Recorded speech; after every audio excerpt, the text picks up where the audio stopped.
creo que está bien. Oye, vamos a ir terminando, vamos a tocar un poco solo el tema de la transparencia, aunque lo dijo Joan, que ellos están contestando, salvo lo que no pueden contestar porque tienen que consultarlo físicamente. ¿Era imprescindible o no quedaba otro remedio que suspender la transparencia, sobre todo en la cuestión de derecho de acceso en este estado de alarma? ¿No se podía haber hecho, haber visto cada caso o haber hecho una prórroga de plazos a lo mejor? ¿No era un poco una medida un poco radical? También viendo la excepcionalidad. Hoy se ha montado una zaragata brutal con Blanes y Transparencia Internacional tremenda esta mañana, con un hilo brutal y las respuestas de mucha gente, conocidos nuestros, sobre lo que también la sociedad civil hace o deja de hacer. Cada uno tiene su opinión. Pero bueno, no ha habido una pasada, no nos hemos pasado de frenada con la transparencia en este estado de alarma. Fátima, empiezas y ya cierra. Absolutamente. Además, bueno, esto ya es una creo que aún contemplando la posibilidad, pues eso, de que por circunstancias, yo creo que debería haber sido la excepcionalidad. Y además, si niegas el acceso, de hecho esta mañana hemos tenido una conversación sobre esto, vale, bien, niegas el acceso, pero justifícalo. O sea, no vale decir, no, me agarro a este nuevo plazo porque sí, en la generalidad, y ahora nos escondemos todos debajo de esta alfombra, no tiene ningún sentido. Y más aún cuando se le está negando, o digamos que a nivel organizacional hay quejas múltiples desde diversas organizaciones de cómo se está maltratando la información, cómo hay un montón de falsas informaciones pervertidas. Si quieres luchar contra eso, la solución es que pongas a disposición la información lo más fidedigna posible, lo más auténtica.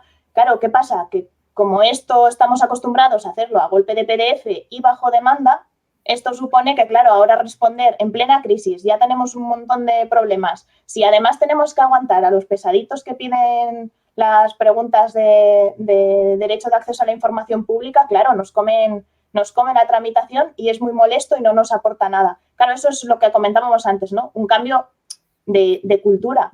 No, lo suyo es que desde el inicio ya tengas contemplado a qué van a tener acceso. Ya ahí aporta la gestión de documentos. ¿Qué hace falta documentar a efectos de garantías jurídicas? ¿Qué hace falta documentar a efectos de derecho de acceso a la información pública? Y que no tengas que estar preparando respuestas bajo demanda, sino que digamos que las administraciones funcionen con unas paredes mucho más transparentes, de modo que tú puedas hacer una cata puntual en el momento que quieras, sin que tengamos que estar como ciudadanos, y aquí ya hablo, si queréis, más desde la perspectiva de una asociación, eso, que podamos tener acceso a la información. Y a día de hoy, por ejemplo, a temas de contratación, a temas de cómo se está respondiendo a la crisis, cómo se están tomando las decisiones, que creo que todos tenemos derecho a equivocarnos, pero no es lo mismo equivocarse si has seguido unos pasos previos en tu toma de decisiones, que también permitiría a la ciudadanía y a ser mucho más comprensiva con cómo se afronta desde una organización este tipo de respuestas. Yo he dado respuestas, pues sin ir más lejos, hace 4 días en una farmacia, y cuando la gente conoce la trastienda, dice, vaya. Y eso simplemente es dejando fluir la información. No de cualquier forma, no a golpe de reelaboración, sino si tú trabajas ya de forma transparente, ya lo contemplas desde el diseño de los documentos, desde la propia tramitación y lo ves en la transversalidad, pues ya está, iría todo rodado. Claro, ahora se están viendo las costuras de haberlo hecho bajo demanda y no haber creído o no haber tenido confianza en esa cultura de la transparencia y del derecho a la información pública. Bien, pues muy bien.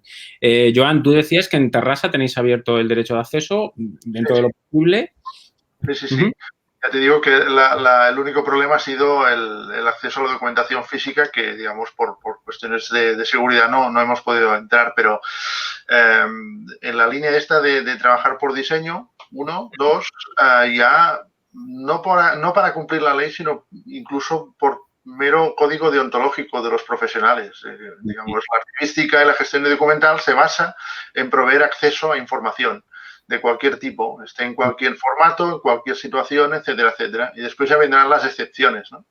Y entonces hemos mirado de seguir con este tema. Yo creo que el problema ha sido básicamente político, de de aplicación de un estado de alarma, digamos, que la Constitución permite, pero no describe en su profundidad, y entonces, pues, el gobierno ha ido tomando decisiones en función de evitar un exceso de presión, que ya lo tiene, pero un exceso de presión también en esta parte, ¿no? Haber contratado según qué proveedores a nivel internacional de material que llegaba pues defectuoso o que era falso o lo que fuera, pues entonces hay que rendir cuentas sobre esta gestión pues que es mala, que seguramente pues vista la necesidad pues se han contratado, pero después te das cuenta de que quizás el Ministerio de Sanidad no estaba preparado para hacer este tipo de gestiones, ¿no?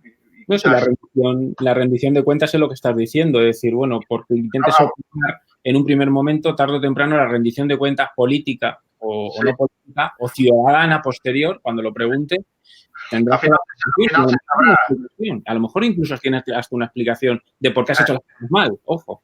Sí. Al final se sabrá, porque el estado de alarma igual mañana ya no lo tenemos, ¿no? O igual la semana que viene, en 2 semanas.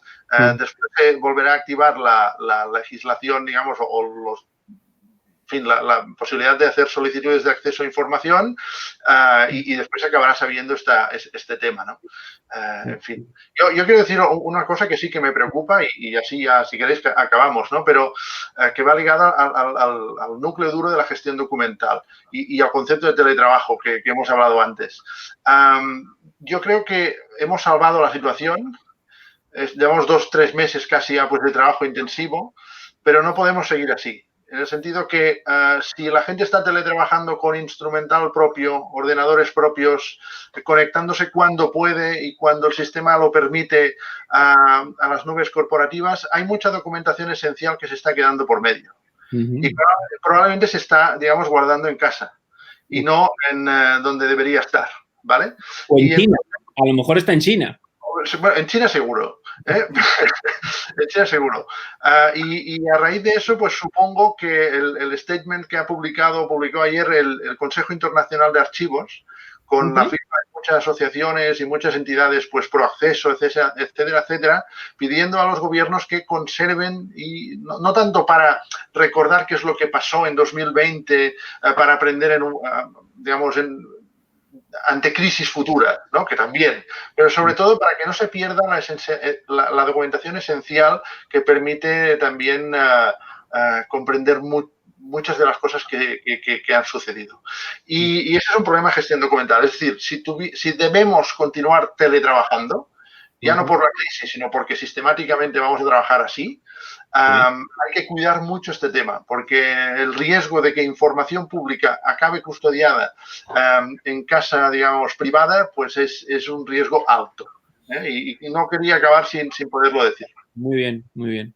Bueno, Gerardo, te toca a ti finalizar este casi minuto de oro, que después lo voy a entresacar, que me han enseñado. Yo también he aprendido cosas y estoy con el Movavi haciendo cortes y tal. Entonces, y el otro día saqué el minuto de oro, que fueron 10 minutos, y aquí voy a hacer también estos 7-8 últimos minutos porque de transparencia de archivos. Estado de alarma, transparencia, archivos, ¿se podía haber hecho de otra manera? Gerardo, te toca finalizar. Sí, aquí confluyen 2 cosas. Una es que los poderes de por sí, por definición, son perezosos o acomodaticios y entonces digamos que cuando se ha buscado un poco la alarma, la seguridad y tal, tiras a lo grande y eso supone que quizás los derechos se ven más coartados temporalmente de lo que nos gustaría o de lo que sería realmente imprescindible, ¿no? Es decir, quizá podría ser más flexible. Y luego eso se conjuga con otra cosa que yo creo que lo ha apuntado un poco antes Fátima, yo creo que Joan también ha dicho algo, es decir, a ver, la transparencia tiene que ser proactiva, si no, no existe.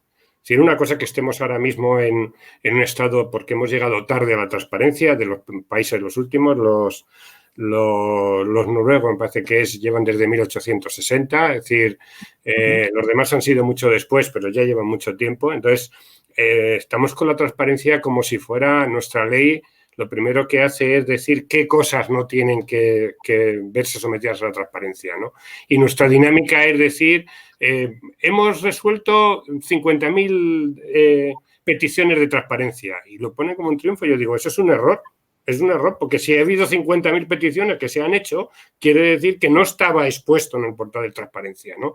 Es decir, eso tiene que ser una excepcionalidad, no lo habitual. Entonces, si la transparencia fuera proactiva, digamos que este problema no lo habríamos tenido, porque de partida, digamos, todo iba directamente al portal de transparencia, ¿no? Es decir, por dinámica, ¿no? Entonces, yo creo que sí, pero bueno, probablemente sea uno de los aprendizajes que veamos, de cosas que ya no pasarán y tal, y que, bueno, que sepamos que hasta los peores momentos, yo que sé, aquí en 2010 se convocaron cortes en 1810 y se hizo la Constitución del 12 y estaban los franceses y tal, ¿no? Quiero decir que los esquemas democráticos son válidos en los momentos más duros, ¿no? Es una cuestión de alma, de creérselo, de sentirlo. Yo creo que eso es lo que espero que se haya afianzado y el que salga esto a la luz está bien, ¿no?